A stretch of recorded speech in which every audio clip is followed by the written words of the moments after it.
Гильдана Каупенбаева-Клыгли. Девичьи печали. Предисловие. На протяжении всей своей жизни моя мама Ляйля искала своего отца Габдул-Малика. Отец Лейли пропал без вести во Вторую мировую войну. Тема безотцовщины была связующим звеном между моими родителями. Их поколение, родившееся незадолго до войны и в годы войны, было не только обездоленным, но, не имея ни гроша за душой, училось жить, выживать, учиться и работать. Долгое время Ляйля и ее мать Азира в глубине души надеялись, что когда-нибудь откроется дверь, и в нее войдет пропавший без вести Габдул-Малик. Данной идеей для книги мама поделилась с моим папой Туленом, советским казахским писателем второй половины XX века. Но по каким-то причинам он либо не успел, либо не смог ее написать.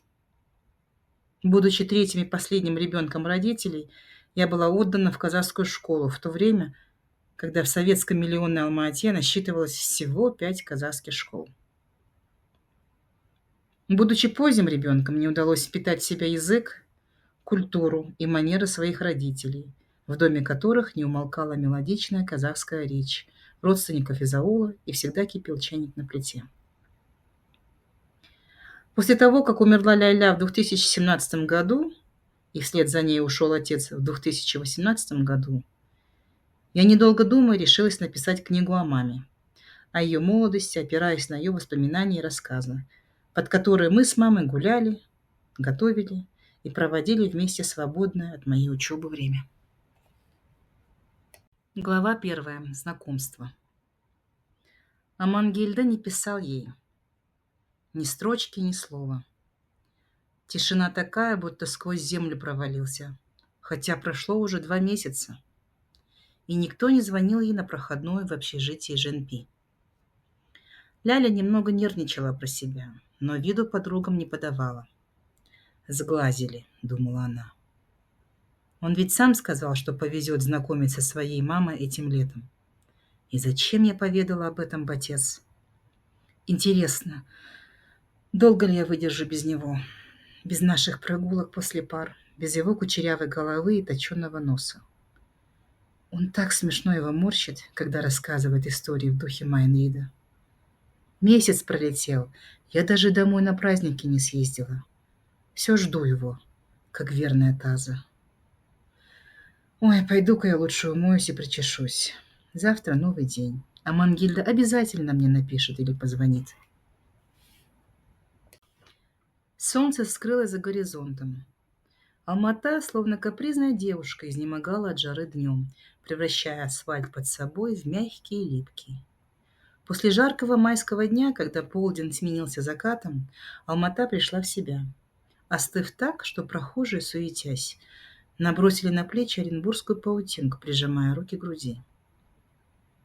Поеживаясь от приятного холодка, Ляля устроилась у открытого окна, бросила взгляд на Коктюбе, куда тянули первую канатную дорогу, и представила, что в ее кабинках непременно будут уединяться влюбленные парочки. С гор повеяло мягким, освежающим бризом самалом. В кустах зазывно стрекотали кузнечики. Конец весны в этом году выдался особенно жарким, поэтому торговля прохладительными напитками шла на ура. Молодые дородные женщины в белых халатах протирали краники желтых бочек с надписями «Квас» и «Пиво». Смена подошла к концу. Бобеты на их головах все еще держались благодаря женской хитрости. Укладки с помощью пива или сахарного раствора. Ведь отечественного лака для волос еще не было, а импортный никто даже в глаза не видел. Непослушные пряди то и дело падали им на глаза с расплывшимися голубыми тенями и слипшейся тушью, которой, чуть поплевав на нее, они с утра так усердно красили реснички. Чего не сделаешь ради красоты. А вдруг к их бочке с пивом подойдет не затрапезный алкаш, а капитан дальнего плавания. «Манюня моя, налей пивка, ну хоть капелюшечку!» «Иди отсюда, тунеядец! Я ж тебе русским языком сказала. Пиво кончилось!» «Маня, ты такая красивая, когда сердишься. Ну, налей хоть чуток в бидон. Нам с мужиками позарез надо. Завтра на север уезжаем, на комсомольскую стройку, а сегодня гуляем на прощание. По Алмате скучать буду, да и по тебе тоже. Да иди ты в баню, черт поганый. Маня еще ругалась какое-то время, но алканавт-строитель оказал-таки на нее воздействие своими комплиментами, которые щедро раздавал направо и налево по всему Советскому Союзу. Богата страна на женщин, прям как в известной песне. На 10 девчонок по статистике 9 ребят. Только приголубь какую-нибудь словом, и она вмиг растает. Однако Маня вам не мороженое. Она знала всю эту пьяную шушеру и в гробу их видала. Испепелив взглядом комсомольского строителя, она вырвала из его рук бидон и плеснула туда остатки разливного жигулевского. «Ой, Маня, лютя сильно! Мужики, гуляем! У кого пузырь? Сейчас мы такую химическую реакцию замутим!» И, довольный, он затянул во всю мощь любимую песню. «Раскинулось море широко!» Маня оттирала капли пива на подносе, поглядывая на молодых парней. Ее красивая дородная грудь колыхалась от малейшего движения. Мужики поодаль пили пиво вперемешку с водкой и вожделенно оглядывали красотку, которая была им не по зубам и не по карману. Маня ждала своего капитана и конца очереди на однушку в новом доме в Микрах, чтобы наконец-то заиметь собственную квартиру, а не ютиться у тетки на татарке. Не, с этих пьянчуг нечего взять, кроме анализов. Да и те будут попахивать пивом и воблой. На вечерних улицах становилось все больше парней, сплошь принаряженных в белые рубашки и брюки с отутюженными стрелками. Они шумно переговаривались, жужжа, как майские жуки, и кучками толпились вокруг миловидных девушек. Одни старались завоевать внимание бренчанием на гитаре, другие — декламируя Евгения Евтушенко. Тут Ляля краем уха уловила, как кто-то пытается увлечь девчонок поэзией Мухагали Макатаева. «Ғашықпын, шын ғашықпын сол адамға, мен болмасам болмайын, сол аман ба, о тәңірім! Влюблен, воистину в нее влюблен, пусть не будет с нею меня, она в порядке, о Всевышний!» Однако вялое чтение стихов Мухагали не принесло Джигиту успеха, и он с досадой умолк на полуслове. Ляля закрыла окно. Ее подруга Батес в это время бегала между общей кухней на этаже и их комнатой, то с тарелками, то со сковородкой. Эта суета действовала Ляле на нервы. «Эй, подружка, не зад?» — поинтересовалась Батес, заметив это. Она была родом из Гурьева и через слово вставляла в свою речь фразу «не зад», часто употребляемую в местном разговорном диалекте. Ее можно перевести как «что случилось?» или «что с тобой?». Когда они с Лялей только подружились на первом курсе, рыжая пухленькая глазастая Батес по любому поводу заразительно заливалась звонким, как колокольчик, хохотом. А ее мелкие кудряшки так и тряслись вокруг симпатичного личика. И эта фраза «не зад» так мило звучала из ее уст. Но сейчас она показалась Ляле сродни скрипу мела по доске с доказательствами 3 законов Ньютона. На душе у нее кошки скребли так, что хоть криком кричи. Вот только позорищем прослывешь на все общежитие. Да еще народные дружинники могут вызвать милицию. Да перестань, не зад, не зад. Когда пластинку сменишь? Да приедет твой Амангельда, куда он денется? Ляля не ответила. Она стояла у окна в ночной рубашке. Влажные густые волосы цвета насыщенного какао волнами спускались по ее плечам до поясницы. Она пристально всматривалась в темноту, будто жаждала увидеть там своего любимого. В это время что-то звонко ударилось об оконное стекло и отлетело. Ростом почти 2 метра, косая сажень в плечах, Анес пользовался большим успехом у девушек. Еще бы! Светлолицый, остроумный, веселый, душа компании. Он знал, что и где сказать. Знал, когда нужно остаться, а когда вовремя уйти. Никому не навязывался. К тому же пел как бог. Словом, казахский Остап Бендер, не иначе. Приглаживая красивые вьющиеся волосы, он с папироской в зубах напевал популярную песню Шамшкалдаякова. «Кешек пекелем дебен, мен турмун елен дилмен». Ты обещала прийти без опоздания, а я стою и в волнении жду тебя. Держа одной рукой утюг, другой поправляя марлю на дефицитных чешских бежевых брюках, Энес покосился в сторону друга и как бы небрежно спросил. «Ну что, пойдем, девчонка?» Тулен молчал, уткнувшись в книгу. Энес понимал, что он совсем другой, не чита тезке, их сокурснику Тулену Абдикову.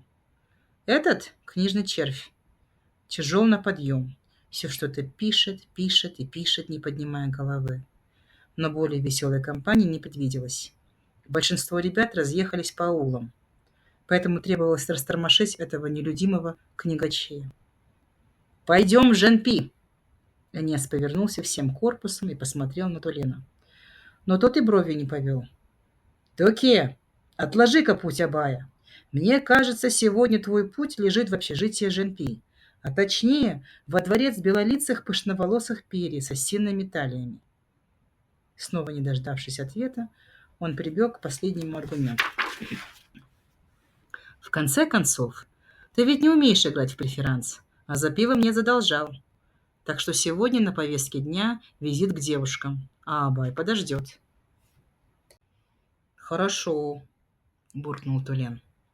Он терпеть не мог быть в должниках, поэтому тут же накинул на плечи пиджак и встал у двери. «Я готов». Так не пойдет. На кого ты похож?» Напялил пиджак на майку. «К тому же он не глаженный. В таком виде тебя не то что пери, даже древняя старуха милостью не одарит. Снимай.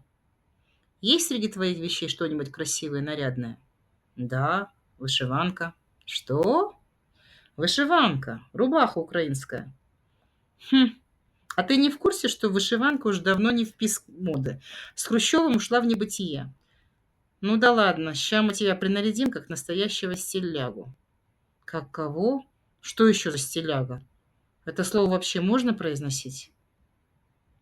Энец щелкнул языком, затушил папироску и, притоптывая, начал напевать под нос украинскую песню. «Ти ж мене підманула, ти ж мене підвела, ти ж мене молодого з морозом свела», продолжая при этом наводить марафет и наряжать друга на выход в вечернюю Алма-Ату. Парни направились в сторону общежития Женпи на улице Гоголя. По дороге, разменяв рубль, купили у бабульки семечек. Ни о чем серьезном говорить не хотелось. Навстречу попадались влюбленные парочки. Энец провожал взглядом красивых спутниц и присвистывал им вслед. «Не позорь меня, Энец!» «Да ты что?» «Ну ладно, не буду ругаться. Расслабься, Токе. Мы сегодня в ударе. Такую девушку тебе найдем, что сам не поверишь в собственное счастье. Доверься мне, я твоя путеводная звезда». Тулен близоруко щурился, то и дело поправлял очки на переносице. Хорошо, что нос у него с горбинкой. Хоть какая-то от нее польза. Может, очки удержать. Без очков ему никуда. Он столько должен еще прочитать и написать. И обязательно напишет самое главное. О Райымбеке. Он сможет. Он верит, что партия разрешит ему написать правду о предках. Ту правду, которую он знает с детства. «Ну, вот мы и на месте. Сим-Сим, откройся!» Задорно рассмеялся Энес. «Похоже, эта Грымза на проходной нас не пропустит. Что же делать?» «Домой пойдем». Нетушки. Зря я, что ли, над тобой колдовал. Мы непременно найдем для тебя перья». Энес отошел от общежития и окинул взглядом здание, в котором уже засветились окна. За ними в его воображении обитали красивые райские птахи. Этих пташек готовили в учителя. Светочи знаний, цвет нации. Будущее страны Советов, ее фундамент. Анес, недолго думая, вытащил из кармана сдачу от семечек, где больше всего было монеток по 1 копейке, и принялся кидать их в окна девушек. В одном из окошек он заметил прекрасную Пери, всю в белом. Она стояла у окна и смотрела прямо на него. Анес бросил монетку в ее окно, и, о чудо, оно открылось. «Девушка! Девушка! Как вас зовут, чудесная Пери?» «Ребята, а чем это вы кидаетесь?» «Как чем? Монетками». «И вам не жалко денег?» «Ради вас ничего не жалко». «Пустые слова. По моим подсчетам, вы уже потеряли как минимум 3 копейки. А это стакан воды с сиропом». «Ну, значит, вы нас и угостите с газировкой с сиропом. Мы же не просто так тут стоим». Ляля залилась звонким хохотом. «Ах так? Тогда я лучше закрою окно». Тулен переполошился. «Милая девушка, не обращайте внимания на моего друга. Он иногда перегибает палку». «Да брось, Тулен. Я же хотел сделать из тебя человека. Эх, ничего-то ты не понимаешь». «Итак, одного из вас зовут Туленом», — крикнула им из окна Ляля. «Если вы не перестанете сорить деньгами, я позову дружинников». «Нет-нет, не надо», — забеспокоился Тулен. «Мы не будем вам докучать, а мой друг Энес...» Энес скинул ладонь вверх, как это делают в фильмах горячие грузинские парни. «Эх ты, лопух! Все секреты выдал. Девушка, девушка! Если вам жалко наших денег, пожалейте и нас. Скажите, как вас зовут и на каком курсе вы учитесь?» Ляля вошла в раж. Сзади ее оттягивала Батес. «Сдались они тебе. Пьянчушки поди. Разве нормальные парни так знакомятся?» А Ляля не унималась и продолжала кричать из окна. «Если вы такие храбрые, приходите послезавтра к нам в институт на комсомольское собрание. После него будет вечер поэзии Евтушенко. Надеюсь, к деньгам у вас еще и мозги прилагаются. Посмотрим, как вы стихи читать умеете. А зовут меня Ляйлей. Я студентка 4 курса физико-математического факультета. До завтра, мистеры-твистеры, женские министеры!» С громким хохотом Ляля закрыла окно. Щеки ее горели. Она побаивалась реакции комендантши. Но оно того стоило, чтобы хотя бы на время забыть об Амангильде и посмеяться над этими чудиками.